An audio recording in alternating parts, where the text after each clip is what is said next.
Welcome back, another episode. The best part of the episode was when Carina and Bailey joined forces to visit a place with an agenda that was passing itself off as a women's health clinic. It appears that Station 19 and Grey's Anatomy have finally figured out how to collaborate and create seamless plotlines that intersect this season. Grey's Anatomy has taken a stand against the assault on women's rights and healthcare, and they haven't shied away from going after those who are against it. It's designed for a season that is very socially conscious but, for once, doesn't feel blatantly performative or didactic. Moreover, some of that has seeped into Station 19, primarily via Carina as the link. The plots that have focused on abortion and these doctors' hard efforts to protect women's rights and against the injustices meted out to many have created a compelling, ongoing arc and put women like Bailey, Carina, and Addison at great risk. They've taken some significant risks and stuck their necks out, which is worrying. The fact that Maya and Ben are determined to find their wives after a riot turns violent and nearly fatal gives us signs of that. As a result, it was not surprising that Bailey and Carina were on a mission, and it was also not surprising that Ben, still rattled from the hospital episode, took the day off work to accompany them and make sure they were okay. During the hardship, Ben remained the same. He made the mistake of casually mansplaining about the problems at hand, as if practicing physicians like Bailey and Carina weren't already well versed in all the cautions and information he was dispensing. But he had a decent heart, and it made sense that he was worried given the situation. Even though the topic was somewhat serious, Carina, Ben, and Bailey were such a funny trio that the show might benefit from that dynamic more frequently. Together, they were amusing, especially when Bailey pretended to be Bailey's buddy while Ben assumed the identity of Ben DeLuca and pretended to be Carina's husband. It was also funny to hear them argue constantly about how to make Nancy trip up and confess that she wasn't a doctor and that the place wasn't a hospital.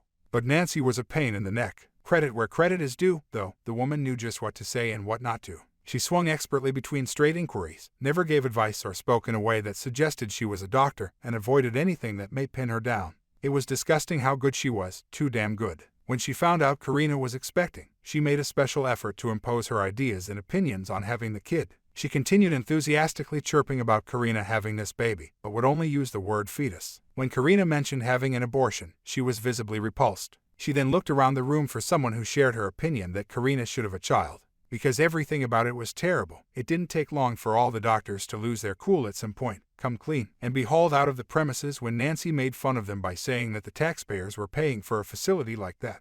That was thoughtful of Carina to invite the pro-choice demonstrators. They may also use their time to steer potential clients into a real clinic where they could receive a well-rounded diagnosis and have their needs and autonomy respected. The most emotional part of that hour, though, was when Carina began to cry after she fudged the pregnancy test results as positive. It was terrible for someone who was eager to become a mother that the first positive pregnancy test she saw was a fake, and for anything like that. It dawned on me then how much Carina gives up for what she believes to be just and good, as well as the significant personal cost it imposes on her. Even though it was supposed to be informal, it was nice to watch Marina and him wake up together. And at the station, she opened up about her feelings in order to keep up with Maya's sincere development and maturation. She is willing to take whatever action Carina requires to reassure her. Maya's honesty and openness when she described how she was attempting to lay a foundation for the program finds a way to reintroduce Marina to her seductive slow burn. They are easing back into a secure, loving place in their relationship by going on a pleasant date with Maya's wife. It's a very sweet move that is underappreciated. They still worry for the kid, but if they're in the best situation when it happens, it will be a lot more satisfying. Of course, one can only hope that Maya will resist the temptation of revenge or anything else as a result of Dixon's offer. I want to believe that Maya won't attempt to blackmail Russ or denounce her to the union, knowing full well that if she succumbs to the bait, they will have undone all the hard work they've been putting in. The fact that their constant back and forth didn't seem to amount to much or lead anywhere else didn't help matters either. The confusing part of this is not knowing how Andy will react if she finds out the real story about Travis and Lee. I also hope that it won't interfere with her and Travis' relationship.